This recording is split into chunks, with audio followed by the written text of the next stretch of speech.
Bonjour tout le monde et bienvenue dans ce nouveau Musical Reaction. Vous l'aurez compris, aujourd'hui on va parler de Chicago que j'ai enfin été voir. Et oui, comme les Demoiselles de Rochefort, j'ai mis 1000 ans à aller voir cette pièce. Pour tout dire, je l'ai vue à l'avant-dernière représentation avant qu'ils arrêtent. Donc là pour le coup, je peux pas vous dire d'aller la voir parce que c'est finito pépito. Mais c'est pas grave, au moins j'ai pu aller la voir. Et pour le coup, j'avais entendu beaucoup de trucs très différents sur cette pièce. Des gens qui avaient trouvé ça super, des gens qui avaient détesté. Et du coup, en ce qui me concernait, est-ce que j'ai bien fait finalement d'être allé la voir? Eh bien, on va découvrir ça ensemble dans cette vidéo. Mais avant toute chose, Chicago, c'est quoi? C'est une comédie musicale de Bob Fosse qui raconte l'histoire de meurtrières dont on va suivre la vie en prison, qui vont faire tout leur possible tout au long de la pièce à l'aide de ruses, de magouilles et d'avocats véreux pour essayer de se sortir de cette situation et de pas être pendues pour le meurtre qu'elles ont commis. Le tout raconté au travers de divers tableaux musicaux très assumés, très grandiloquents, et tout ça c'est Chicago. Alors si j'ai pas vu la pièce originale, j'ai vu le film que la plupart d'entre vous ont vu également adapté de cette fameuse pièce. Donc pour le coup je savais de quoi ça allait parler et j'avais un peu certaines références de base en allant voir la pièce. Alors déjà, s'il y a quelque chose qui m'a énormément impressionné, ce sont les danses. Faut savoir que ce sont toutes les chorés originales de la pièce de Bob Fosse. Et quelle choré! Chicago, c'est pas une comédie musicale avec de la petite danse par-ci par-là. Ah non, non, il y a vraiment énormément de chorés. Enfin, il y a des chorés tout le temps. Et c'est des chorés hyper compliqués, hein. Vraiment des trucs que t'as pas le temps de souffler, hein. Hyper dynamiques, hyper énergiques, très complexes, avec beaucoup de portée. Des trucs vraiment pas simples, faits pour t'en mettre vraiment plat la vue, hein. C'est le concept de Chicago. Chacune des scènes qui est racontée est mise en scène de manière très grandiloquente, très cabaret, très waouh, paillettes plein les yeux et chorégraphie et machin et trucs, c'est fait comme ça, c'est fait pour ça. Et les chorés du coup s'inscrivent dans tout cet environnement là, ce qui fait qu'elles sont vraiment très difficiles. Et l'ensemble était incroyable. L'ensemble, waouh, c'était fou. Vraiment, on était sur les chorés originales avec toute leur complexité, elles étaient dansées parfaitement. Voilà, je n'ai rien à dire là-dessus. Niveau danse, c'était mais là quoi. Je crois que des derniers spectacles que j'ai vus à Paris, c'était vraiment le plus impressionnant que j'ai vu niveau danse. Clairement, plus que Top Hat, plus que tout ce que tu veux. Bon après, c'est pas comparable, hein, c'est des styles très différents, hein, mais de manière générale, je crois que c'est vraiment celui qui m'a le plus impressionné niveau danse. Et même parmi toutes les pièces que j'ai pu voir en vrai, jusque là, celle qui m'avait le plus impressionné en termes de danse, c'était le bal des vampires, où c'était, enfin, la synchronicité des gens était folle. Là, franchement, Chicago, ça va peut-être pas le dépasser, mais en tout cas, ça se met vraiment parmi toutes les pièces que j'ai vues dans le podium des meilleures danses et meilleures interprétations dansées. Parce que bien sûr c'était extrêmement bien dansé, mais c'était aussi extrêmement bien interprété. Quand ça dansait, ça faisait pas que danser, ça jouait, ça chantait en même temps. Enfin vraiment, en termes de chorégraphie, le niveau il est là, tout simplement. Ça c'était surtout pour l'ensemble, mais pour ce qui est des personnages principaux, qu'est-ce qu'il en est? Je sais qu'il y a un point où vous avez très envie de m'entendre parler, mais on va y venir une chose à la fois. Globalement, je trouvais que tout le monde jouait assez bien, tout le monde chantait assez bien. Amos était super, l'avocat il était super, la maman de la prison aussi, elle était géniale. Il y a juste un truc qui m'a laissé un peu dubitatif, c'est Roxy. Au début de la pièce du moins, son jeu, j'aimais pas. La manière dont elle présentait les choses, dont elle disait les choses, enfin au tout début quand elle tue le gars, et qu'il y a Amos qui arrive et qui sans faire exprès la dénonce à la police et qu'elle se rend compte qu'elle va aller en prison, toute cette partie là je l'ai trouvé pas assez impliquée. Enfin la manière dont elle présentait les trucs, ça avait pas l'air si grave pour elle ce qui se passait. Je sais que Roxy est un personnage qui a ce côté un peu, pas bébête mais un peu quand même quoi, un petit peu nonchalant, un peu naïf presque, en se disant ah bon mais j'ai tué un mec mais c'est pas si grave, je vais peut-être m'en sortir. Enfin voilà, elle a pas trop conscience de la réalité des choses, à quel point elle est dans la merde, hein. Tout au long du film on a un peu ce truc là, et là en tout cas au début de l'histoire, cet aspect-là était trop joué. C'était vraiment un peu trop de « Oh, tu me quittes? Eh ben, je te tue. Oh, Amos, tu m'as dénoncé. Comment t'as pu faire ça ?» Bon, là, je joue mal exprès. Elle jouait pas mal comme ça. Mais ça me donnait cette impression de nonchalance beaucoup trop jouée. Je veux dire, elle se fait mettre quand même en prison. Elle a quand même la haine contre Amos. J'avais vraiment l'impression qu'il y avait aucun enjeu en elle quand il se passait des trucs, quoi. Et puis, au final, la pièce a avancé et on a vraiment perdu ce côté-là. Donc, si au début, Roxy, j'étais en mode « Ah non !» pour le reste de la pièce, je l'ai trouvé hyper sincère. Son personnage très concret, très incarné. Ça marchait bien. Elle interprétait Roxy hyper bien. Voilà, c'était surtout au début et puis finalement après ça a très bien été. Elle nous a fait vraiment une très bonne Roxy je trouve. Mais le personnage dont il faut aussi parler, c'est Velma, interprétée par Shaim, qui n'a pas toujours été là d'ailleurs. Elle a fait une petite pause qui a été grandement critiquée d'ailleurs, parce que tout le monde disait voilà ce qui arrive quand on met des chanteurs dans des comédies musicales, ils tiennent pas le coup, bouh. Alors que bon, mine de rien, Shaim elle a quand même fait des concerts, tenir tout un concert tout seul sur scène, c'est peut-être tout aussi fatigant faire une comédie musicale, hein. J'en sais rien, j'ai jamais fait de concert de ma vie, mais je veux dire, elle a quand même de l'expérience de la scène, donc est-ce que les critiques sont justifiées ou pas, je n'en sais rien. Mais en tout cas, c'est vrai que la publicité de Chicago, elle reposait énormément sur Shy'm. Je veux dire, la seule tronche qu'on voyait dans tous les métros de Paris ou à peu de choses près, c'était la sienne. Pour qu'au final, il y ait plein de représentations où elle soit plus là. Pas que les gens l'avaient un peu mauvaise. Quoi qu'il en soit, quand j'étais voir Chicago, moi,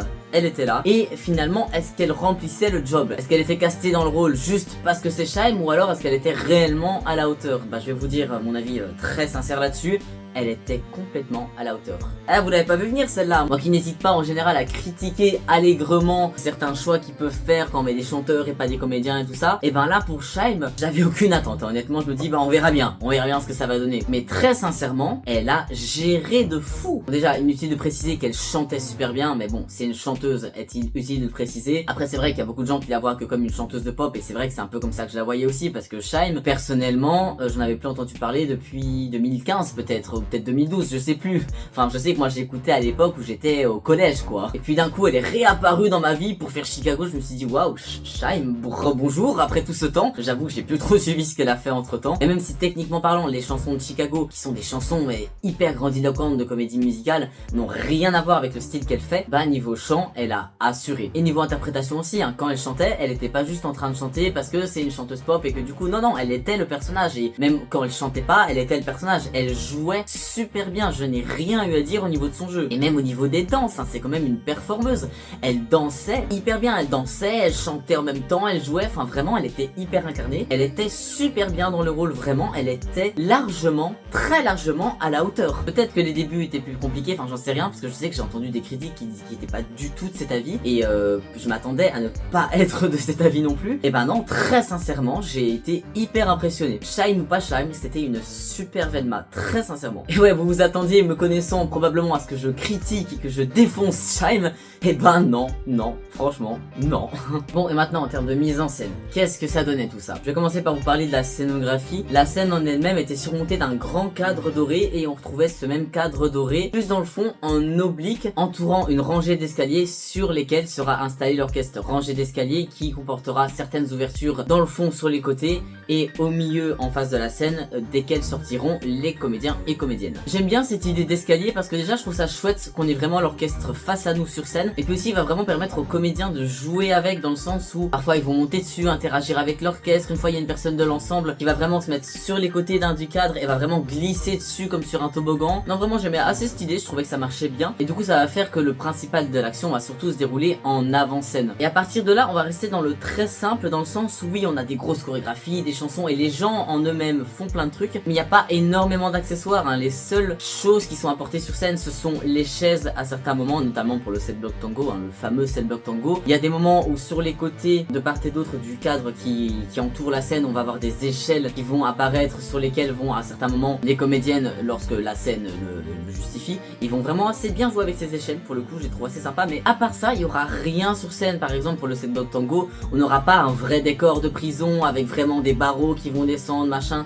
On aura vraiment quasi rien, ça va être très simple, très épuré, avec aucune projection pour te mettre de oula, là ils sont en prison, du coup on va projeter des barreaux, là ils sont dans le tribunal, du coup on va projeter en fond un décor de bâtiment, là on est chez l'avocat, du coup non, on n'aura pas du tout de mise en contexte. Et ben j'ai bien aimé, j'ai même adoré en fait, parce que il n'y a pas besoin de mise en contexte tout simplement. Et c'est drôle hein, parce que vraiment la veille je faisais le montage sur Eddystone que j'ai vu il y a plus d'un an, mais j'ai pas eu le temps de sortir la vidéo parce que j'ai fait plein de trucs entre temps, et la vidéo s'est retrouvée non montée, et les rushs se sont retrouvés pendant 1000 ans dans mon PC. J'ai jamais eu le temps de la sortir, mais prochaine vidéo on va parler d'Eddystone, spoiler. Mais donc ce que je disais, c'est drôle parce que du coup je faisais montage de ma vidéo sur Eddystone, et là pareil, bon je vais pas trop en dire parce que la vidéo dessus va sortir, mais on reste dans un seul environnement, il n'y a pas de projection ou quoi, genre même quand les personnages vont bouger d'endroit, concrètement dans la scène, c'est signifié par d'autres moyens que de la projection ou des trucs qui te mettent concrètement dans l'ambiance. Et même si physiquement la scène ne bouge pas et qu'il n'y a pas tant d'accessoires que ça, tu comprends très bien que les personnages vont bouger d'endroit. Et donc j'étais en train de faire le montage de cette vidéo, et donc je m'écoutais en train d'écrire la scène, etc.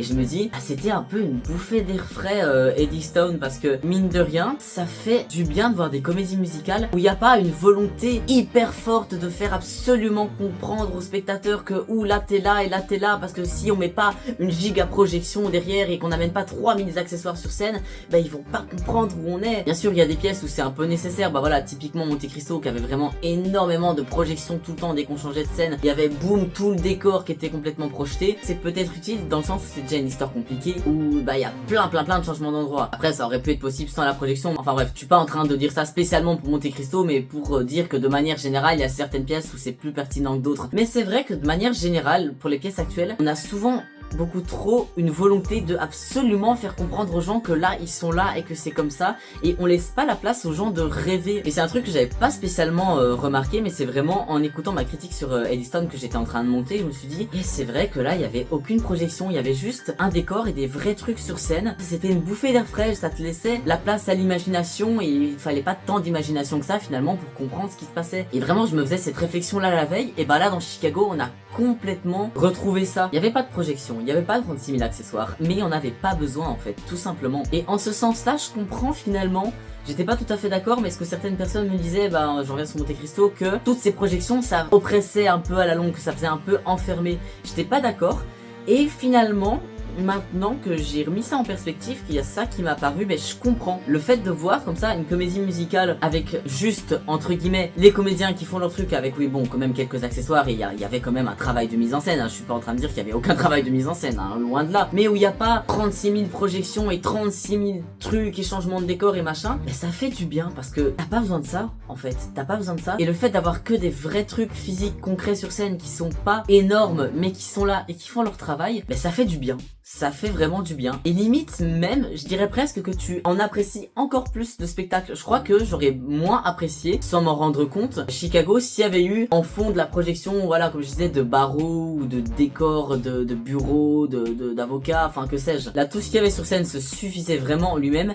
et faisait même la force de Chicago. Là, pour le coup, c'est pas du tout un spectacle où tu vas avoir des gros décors, des gros machins, mais tu vas surtout voir des gens faire des trucs super fous, te raconter une histoire avec ce qu'ils ont, et ça suffit vraiment amplement. Grâce à une direction artistique très claire qui avait vraiment une vision très précise de Chicago, de ce à quoi devait ressembler le spectacle, et a mis juste ce qu'il fallait pour en faire un spectacle avec une mise en scène visuellement hyper forte, mine de rien. Et outre l'aspect de la signification, d'un point de vue technique, ça marchait aussi dans le sens où quand on a des gros décors, de la projection et tout ce que tu veux, c'est plus facile de se reposer dessus, consciemment ou non, parce que tu sais que t'es déjà dans un environnement hyper descriptif, qui en met déjà plein la vue aux gens, et donc t'évolues dans un truc qui est déjà fait, qui est déjà en lui-même impressionnant. Et du coup, si les comédiens sont moins impressionnants, tu vas pas forcément le remarquer, je veux dire, ils sont pas là, ils doivent pas tout faire tout seuls, ils sont grandement aidés un petit peu. Et là dans Chicago c'était vraiment l'inverse, ils doivent presque tout faire tout seuls, dans le sens où les comédiens se suffisent à eux-mêmes. Bon, comme je disais, il y avait pas que, il y avait quand même des accessoires, il y avait de la mise en scène, hein. Je suis pas en train de dire qu'ils étaient là tout seuls sur le plateau à faire toute la mise en scène tout seuls, bien évidemment que non. Mais dans le sens où cette mise en scène qui peut a priori sembler simple, voire même simpliste, ne l'est en fait pas du tout, car elle est vraiment là pour mettre les comédiens et les danseurs en valeur, qui eux-mêmes vont mettre l'histoire en valeur. C'est vraiment une histoire qui est présentée comme étant directement racontée par les gens qu'il y a sur scène, et du coup, pour être dans l'histoire, il faut voir les gens qu'il y a sur scène. Si souvent, dans les comédies musicales, on a des beaux décors qui sont amenés, des beaux environnements dans lesquels évoluent les personnages, là on a vraiment des personnages qui, par la danse, par la chanson, par le jeu, par les chorégraphies, vont nous amener tous ces décors. Et ce qui peut paraître plus simple est en réalité bien plus complexe à faire, et là Chicago l'a amené d'une main de maître. Non, franchement, moi qui ai tendance à être très critique, là pour le coup je suis ressorti de là en me disant mais je ne comprends pas les gens qui ont trouvé que c'était excessivement mauvais, parce que c'était pas que c'était pas excessivement mauvais, c'est que c'était vraiment bien. Genre vraiment bien. Bien sûr, je suis pas en train de dire que tout était parfait, il y a certainement des tas de trucs à critiquer, comme dans tout finalement. Mais en tout cas, vous ne me ferez pas dire que Chicago au Casino de Paris, c'était pas une super comédie musicale, contre toute attente. Après, il y a un truc, et ça c'est vraiment juste mon ressenti personnel, il m'avait beaucoup marqué quand j'avais vu le film, quand j'avais découvert Chicago, c'est cette volonté de nous mettre dans un spectacle. J'ai dit tout au long de ma critique qu'on avait des chansons très marquées, décorées hyper complexes, que toutes les scènes, que tous les différents tableaux qui allaient raconter les différents événements étaient très affirmés, très assumés. Je dis ça dans le sens où il y a vraiment une volonté de nous raconter cette histoire de meurtre dans une ambiance très cabaret. On aura sans cesse des métaphores avec le monde du spectacle pour raconter certains événements qui se passent dans la pièce. Par exemple, il y a le moment où il y a Roxy qui va faire dire un peu n'importe quoi à son mari pour qu'elle n'aille pas en prison pour meurtre. Juste avant ça, la scène nous nous sera présentée de telle sorte et maintenant un numéro de claquettes. Sauf qu'elle va pas faire littéralement des claquettes, c'est une signification pour dire qu'elle va un peu le mener en bateau. Et on aura un peu ça tout au long de l'histoire, hein. C'est le concept de Chicago, ça nous raconte une histoire de meurtre, mais le tout imagé grâce au monde du spectacle, ce qui marche très bien vu que c'est une comédie musicale. Et ça m'avait particulièrement marqué dans le film parce que le film, oui, est un film musical, mais c'est un film, c'est pas joué sur scène. Et du coup, tous les passages qui font référence au monde du spectacle, qui là, du coup, sont retranscrits dans le monde du cinéma, m'avaient particulièrement marqué parce que je sentais vraiment la volonté d'amener le monde du spectacle dans l'histoire et du coup, ça faisait que tous les tableaux qui évoquait vraiment la comédie musicale finalement, c'était bien plus impactant parce que tu sentais qu'il devait pas être là, tu sentais vraiment la volonté de faire comprendre le machin qui était signifié par la manière dont c'était filmé, dont tout à coup l'ambiance changeait parce qu'on est au cinéma et pas sur scène et du coup ils ont dû faire ça de telle sorte que ça fonctionne comme ça et du coup ça m'avait vachement marqué dans le film. Et là, moins. Après, il y a le fait que je connaissais aussi l'histoire, que je découvrais pas totalement. Mais je crois que c'est pas parce que je connaissais, je crois que c'était juste parce qu'on est sur scène. Du coup, forcément, les passages qui sont plus comédie musicale se démarquent moins par rapport à l'histoire qui est racontée. Parce que on regarde une comédie musicale qui est sur scène. Et là où il y avait vraiment un gros contraste qui m'avait très fort sauté aux yeux dans le film, que j'avais beaucoup aimé, et là je l'ai un peu moins ressenti. Probablement parce que même si on a une histoire de meurtre, d'avocat et tout ça, qui est racontée sous forme de gros cabaret, vu qu'on est dans une comédie musicale, le contraste est quand même moins marquant. Enfin voilà, je sais pas s'il y a que moi qui a ressenti ça. Mais toujours est-il que Chicago au Casino de Paris, c'était vraiment super. Surtout que le film de base, j'avais beaucoup aimé, j'adore les chansons, j'adore toutes les différentes scènes. Et là, mine de rien, j'ai vu tout ça en vrai quoi, j'ai vu tout ça en vrai, je me rendais pas trop compte en y allant parce que voilà, j'avais un peu des a priori dessus, hein, j'avoue. Et au final, une fois dans la salle, quand je me suis rendu compte que tout ce que je voyais, j'appréciais grandement, il y avait un truc en moi qui se passait, j'étais en train de réaliser, j'étais là, je me disais mais waouh, en fait, je suis pas juste en train de voir une chouette comédie musicale très bien faite, contrairement à ce qu'on m'avait dit, machin. Je suis en train de voir Chicago, je vois Chicago en vrai là, c'est trop bien. Oui, j'aime beaucoup Chicago de base, hein, donc voilà. Donc ouais, franchement, Chicago au Casino de Paris, mais Dieu merci, j'y sois allé 2 jours avant que ça se finisse, Dieu merci. J'y allais un peu en mode, bon, on verra ce que ça va donner, bon ouais, et Chicago là, avec Shime, mais arrête d'être médisant et enjoy le truc. Le seul point négatif dont je pourrais parler, parce que oui, même si j'ai adoré, soyons quand même objectifs, c'est au niveau du rythme, il y a certains moments où le rythme était un peu plan-plan. Je pense notamment à toute une scène où on avait Roxy qui était là, qui nous faisait un peu son blabla et ça durait et ça ressemblait presque à une scène d'interlude dans le sens où t'as l'impression qu'elle blablatait pour faire un peu patienter le spectateur parce qu'il y a un truc qui se préparait et qu'elle est arrivée sur scène. Sauf que non, parce qu'il n'y avait pas de changement de costume, hein. Voilà, c'est vrai que j'ai pas parlé des costumes, ils étaient tous habillés en mode un peu cabaret et ils étaient comme ça tout du long, hein. Même quand des personnages changeaient de rôle, par exemple voilà, il y avait parfois des gens de l'ensemble qui du coup sont habillés en mode un peu cabaret, sexy, tout ça, chemise ouverte et tout, et par moment t'as un mec habillé comme ça qui va jouer un flic mais il reste habillé comme ça parce que encore une fois on reste dans la signification très assumée de ce parallèle avec le monde du spectacle, etc. Donc le fait que l'ensemble, même quand c'est pas entre guillemets approprié avec ce qui se passe, le fait qu'il soit toujours habillé comme ça, c'est totalement cohérent avec Chicago. Mais bon, du coup j'en reviens à ce passage avec Roxy, tout ça pour dire qu'elle nous fait son blabla, mais pour rien, vu que comme je le disais, il n'y a pas de changement de décor, il n'y a pas de changement de costume, et du coup cette scène qui durait un peu trop longtemps, ok c'était comique et tout, mais ça ressemblait fort à une scène d'interlude alors que c'en était pas une et c'était fun et tout, mais il y a un moment où ça redescendait un peu niveau rythme quand même. Alors je vais faire un petit point de traduction parce que j'ai complètement oublié d'en parler parce que bien évidemment la comédie musicale était jouée et chantée en français et c'était pas les traductions que je connaissais, en tout cas pas celles auxquelles j'étais habitué. Alors peut-être que celles que je connaissais n'étaient en fait pas les originales, je n'en sais rien, parce que ce qu'il faut savoir c'est que la pièce avait déjà été jouée à Paris au Mogador avant que ce soit le Roi Lion, et à cette époque là il y avait d'autres traductions. Quoi qu'il en soit, si on compare avec les chansons originales, il faut quand même préciser que les traductions étaient franchement pas mal, voire même très très bien. Quoi qu'il en soit, c'était ma critique sur Chicago, j'espère que cette vidéo vous aura plu, n'hésitez pas à me donner votre avis dans les commentaires. Est-ce que vous faites partie des gens qui ont détesté la pièce? Si oui, n'hésitez pas à me dire vraiment ce que vous avez pas aimé. Quant à nous, on se retrouve dans la prochaine vidéo pour parler de Eddystone, et oui enfin je parle de Eddystone sur cette chaîne. Sur ce, je vous souhaite une bonne journée, une bonne soirée, et je vous dis à la prochaine.